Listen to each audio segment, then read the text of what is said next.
What is going on, dudes? This is VaporTheGamer, and welcome back to another episode of Vapor Reacts. So you guys have been going nuts in the comments for me to react to this. So Matt Pat came out with another FNAF game theory that solves a big mystery. The mysterious identity of the Foxy Mask brother from FNAF 4. Yes, apparently he's debunked the actual identity of the Fox Bro. So I'm not gonna waste any of your time, but before we get into it, we have something huge coming, guys, and I need you all to be on board when it comes out. So smash the like button on this video, okay? And put the bell notification on if you haven't yet already, because it's gonna be huge. So everything will be linked in the description down below so you can check everything out for yourself, okay? Along with the Game Theories channel. Please go subscribe. They have amazing game theories on many other games besides FNAF. So I'm gonna click play on this bad boy. And 3, 2, 1, boom.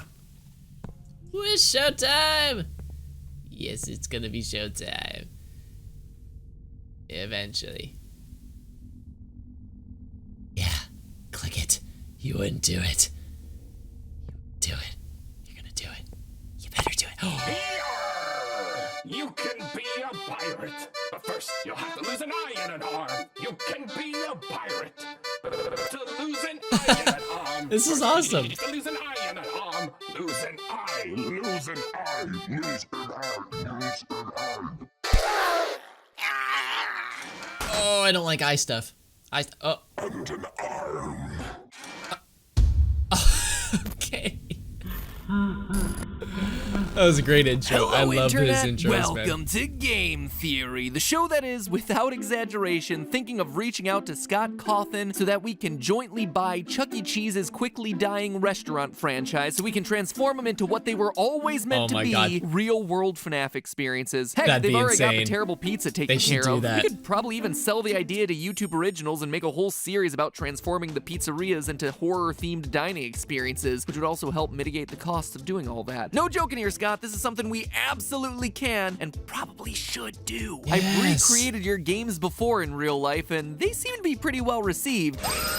So between my I remember background that. I and reacted to that you a know, long time your ago. gobs of money and masterminding of the IP, I think we can make something that's really cool. And yeah, the reason I'm bringing it up here is so fans can start talking about the idea You both gotta here do and it, on Scott. Reddit You gotta to show buy you it. how excited they are for Take this to over happen. Chuck E. Cheese. Anyway, let me just leave it at, you have my email. I eagerly await your response. Who knows, you've probably already bought it at this point. Yeah, you never know. Reveal that fact to the world. Speaking of After Chuck the E. release Cheese of the movie, restaurants, obviously, the that would blow Grandpappy up. of FNAF, I actually have a theory in the works about those pizzerias that any FNAF fan will enjoy. The episode will be going live in the next few weeks on my newest theory channel, Food Theory, which, if you haven't checked out yet, you totally should. Link is down in the description. Yes, it sounds like a joke. No, it's not. We've not only got episodes about Chuck E. Cheese on the way, but also horror episodes like how the ghost of KFC's Colonel Sanders has been cursing people for decades. Yes, it is a real thing that we are currently researching. It's the same science, math, and over-research that we do over here, except, you know, on real-life topics. And for anyone who's hesitant to check out a channel about food, we're already winning people over. Like Jack here over on Twitter, who said he started out skeptical, but watched the episodes and immediately got the concept. We've got over 500,000 subscribers in the first 24 hours. And we're getting really, really close to that million in these first 2 weeks. So please, please, please help us reach that milestone in record time. Show the world how passionate we Theorists are by shattering that subscriber record. And hey, FNAF even already has made an appearance on the show. It's in every single intro of Food Theory. So subscribe to Food Theory today to get your daily dose of brain I'll put food. that down there, actually, in the link in the description. No good, awful year. Seeing so many people excited about this new channel has really helped us all out. So thank you guys for your support. Thank you for your subscription, and I can't wait to deliver you more. It's been a lot of work, but it's really fun. All right, a new month, a new FNAF book, a new set of lore reveals. Earlier this month, the latest Fazbear Fright book, Step Closer, hit store shelves, and even though it has a super forgettable name, the stories inside of it are epic. Not just because they're some of the most gruesome in the series. I mean, page 1 literally starts with a dream sequence where a kid's eye gets popped by Foxy's hook, but because of the lore drops that are happening in this thing, they are huge. Up until this point, the Fazbear Frights books have given us interesting concepts to chew on, fleshing out the world of FNAF and giving us new insights into events that we already had a pretty good handle on. It's been useful, certainly, but nothing too earth-shattering. Animatronics can have people people stuffed inside of them. Confirmed outright in book 1. People can have animatronics stuffed inside of them. Confirmed in book 3. Everything is powered by human agony. The missing children's incident probably happened in 1985. Animatronics can steal identities. Humans can be body swapped with animatronics. Golden Freddy might have multiple souls trapped inside of him. Ghosts might be able to escape from their animatronic prisons to lure more people to them. Like, there has been a lot across all of these stories, hence why I've been covering these books so much. But Step Closer's lore drops are attacking some of the biggest lingering questions still in existence from these games. The ones presented to us by the two most frustrating games in the franchise, FNAF 4 and FNAF 6. Questions that are still hotly debated by the FNAF community. So today we're looking at the first of those debates, the ones related to FNAF 4, and looking at what those answers mean for the rest of the series. Let's go. Today I'm we ready. confirm the identity of this guy, the older brother, Foxy Bro. Real quick though, before we get to the meat of this theory, let's quickly speed our way through probably the least important story of this new trio, the middle one titled Dance With Me. In it, we cover Casey, a young woman who's coming from a tragic childhood. She lives on the street picking pockets and nabbing purses. One day, she robs a mother and a young girl outside of Circus Baby's Pizza World, which we're told has itself a big red door. Woo!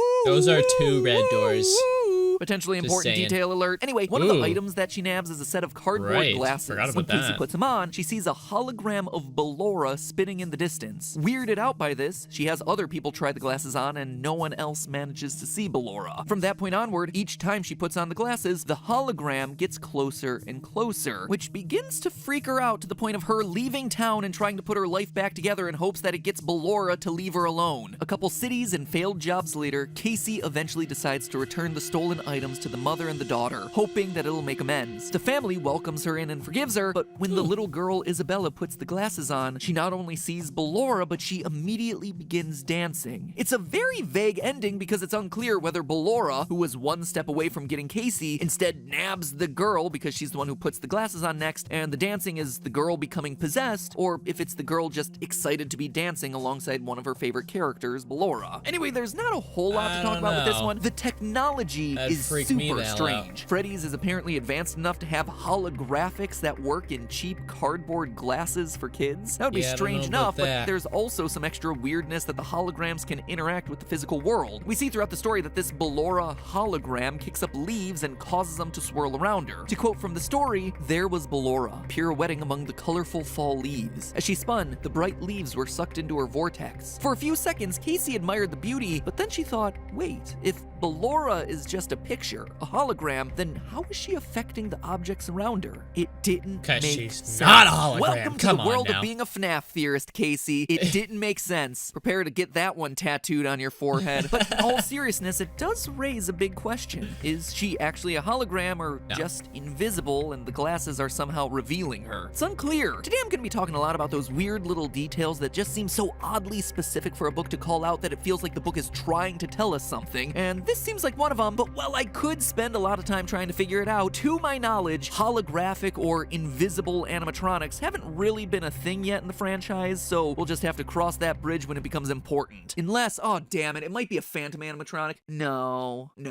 they don't interact with the real world, do they? Last point to be made about this story, though, is its recurring theme of mothers and motherhood. A lot of the backstory that we get on Casey is her troubled relationship with her mom, which has played a big part in how her life ended up the way it did. Casey, throughout the story, is also visited by an older woman at a bus station that gives her grandmotherly advice. She's saved from the police by another elderly woman. She makes amends with that mother and daughter that have a relationship that she envies. I mean, it could be me thinking too much about this, big surprise, but it doesn't feel like a coincidence that Ballora is the main animatronic featured in a story about motherly relationships. I had a theory a long time ago, 2 years ago, that Ballora was some sort of stand-in for Mrs. Afton. Not in any sort of creepy way, get your mind out of the gutters. I mean that she represents the wife that William Afton lost or divorced him, or most likely that he abandoned in the aftermath of his daughter getting clawed to death by Baby. I mean, just look at the song that Ballora sings in Sister Location. Why do you hide inside your wall when there is music in my hall? All I see is an empty room, no more joy, an empty tomb. An empty tomb, aka the bedroom of our tragically deceased child. William hides inside his walls by diving even deeper into his work. It's something that William's partner Henry does in the original novel trilogy. When he loses his daughter, he shuts out the rest of the world, hiding behind his walls and obsessing over his work to try and bring her back. And so when William does this in the games, his wife is left alone and probably ends up leaving him. As such, as some sort of coping mechanism, William recreates her in animatronic form, depicting her with perpetually shut eyes because to William, she was blind to what needed to be done to rebuild the family. Blind to the fact that his work was so important. She wanted to move on, to do frivolous things like sing and spin and dance, or at least that's how he felt from his perspective. William Afton was mired in his own misery of loss. Like I said, it's a bit of a stretch and something that I've lightly talked about before, but I thought the connection between Ballora and mothers in this story was particularly interesting and worth calling out. Anyway, onward to the real story I want to address today, Step Closer, which isn't just sparking new theories, but is straight up confirming stuff that we've argued about for years. In it, we meet Pete, a 16-year-old who, due to their parents' divorce, has to babysit his little brother, Chuck the Chump. One day, while watching him at a Freddy Fazbear's Pizzeria, Pete, annoyed about having to be the responsible one, decides to scare Chuck a little by taking him backstage to see an out-of-service Foxy. Pete fires up the machine and Chuck runs away, leaving Pete alone to get seemingly hypnotized by Foxy's performance. A performance that repeats one line over and over. You can be a pirate, but first you'll have to lose an eye and an arm. And from there, you can probably guess what happens. Over the next few days, Pete gets into multiple accidents that put either his eye or his arm in danger. A scalpel nearly hits his eye in science class. A butcher knife almost chops off his hand at the store. A buzzsaw blade shoots out at him from a nearby construction site. He gets hooked in the face by a fishing line, and he almost loses a hand to a Chinese finger trap at the school carnival. Anyway, the two brothers eventually make amends and come to the realization that Pete needs to face down Foxy to break some curse. Pete rushes to Freddy's, but in his panic, he's hit by an oncoming truck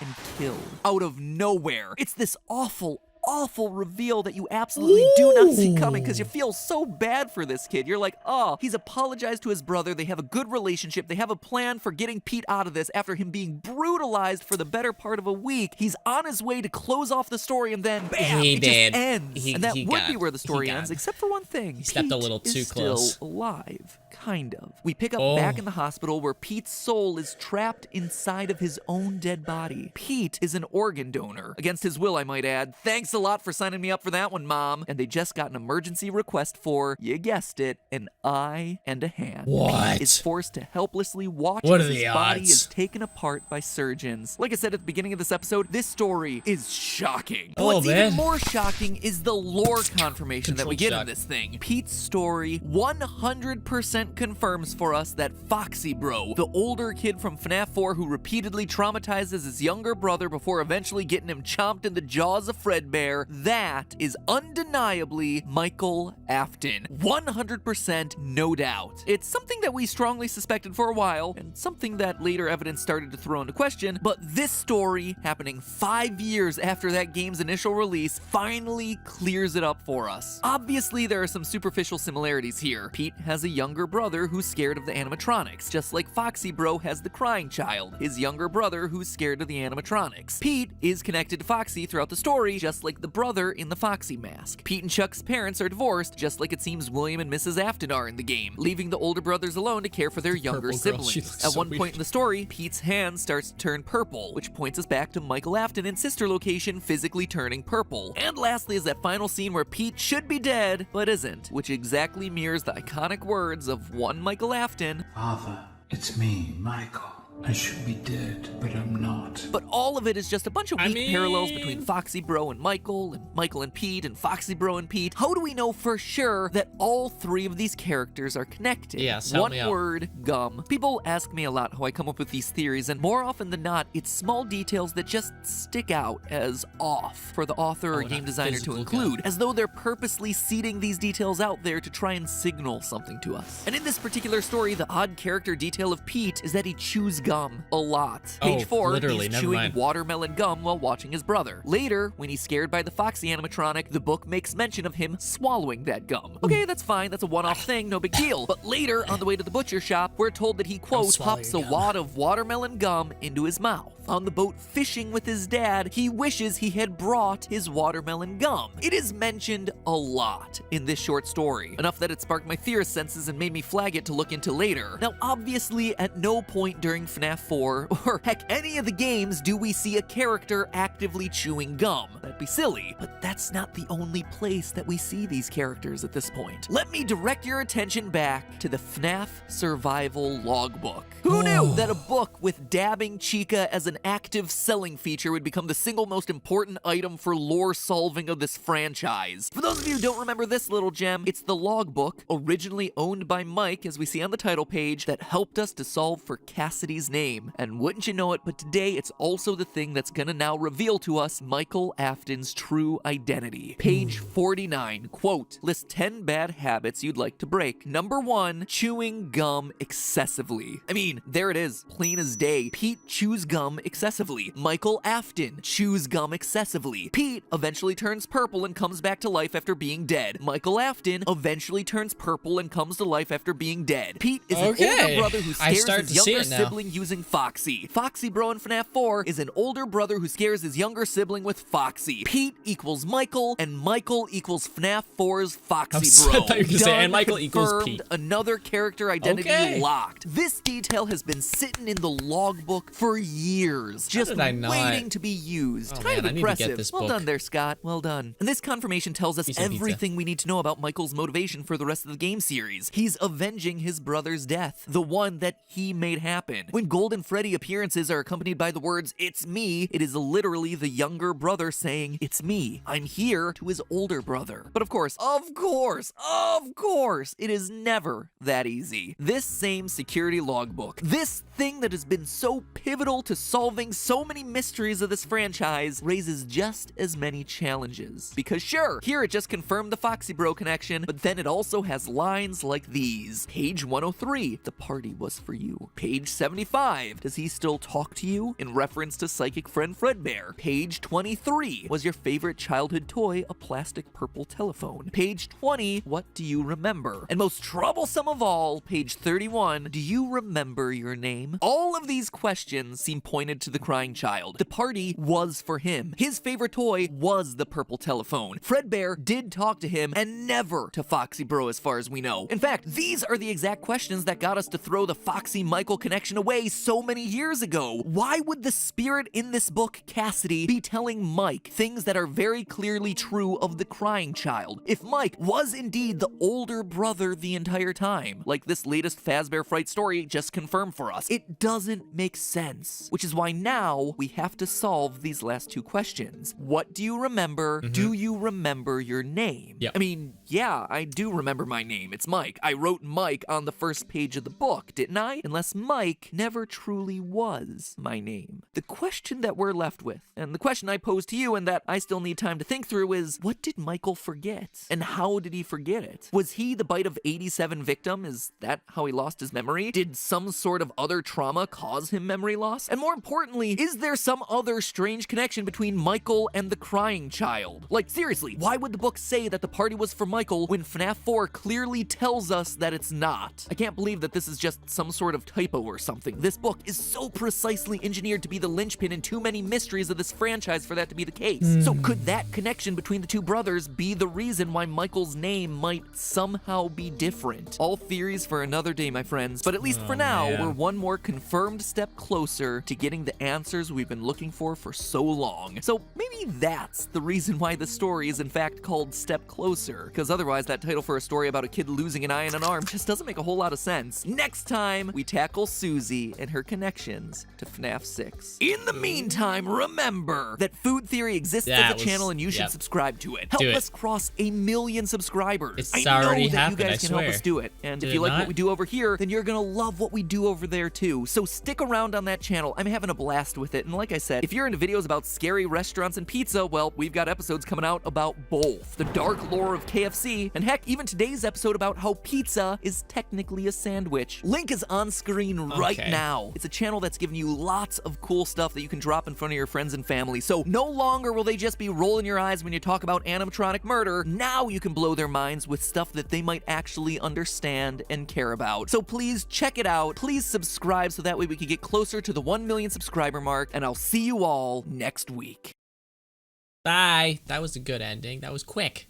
But dude, what an episode. So who knew that the chewing gum excessively line in that logbook would give away everything about who the Foxy mask guy was? The brother who was wearing the Foxy mask, okay? That made so much sense. I have a feeling that all of these books, as they come out, are going to reveal more and more and more about the lore. So far, we're getting so much, and just the fact that we have confirmed the knowledge that I just saw, okay, that I just ingested, that Michael Afton is the Fox Bro. That's crazy, all of that stuff that pretty much was about to happen to him. The scalpel almost hitting his eye, the finger trap and everything, and the butcher knife almost hitting his arm, and the saw blade flying out almost hitting his other hand or whatever. Dude, I'd be terrified. But that was a good theory. I loved it. So good. I hope you guys enjoyed this episode. That was another Five Nights at Freddy's game theory done by the game theorist Matt Pat, and it was titled FNAF Another Mystery Solved. Let me know what you guys think in the comment section below, and if you agree on that was insanely good. And everything will be linked in the description down below so you can check everything out for yourself, okay, along with the game theorist channel. Please go subscribe. Also check out the food theorist channel if you enjoy that kind of stuff. I'm gonna say it again, put the bell notification on, because sometime soon in the next week or so, something big's gonna be coming, and I need you all to be there. Like if you enjoyed, subscribe for some more videos, and I'll see you in the next one. So bye!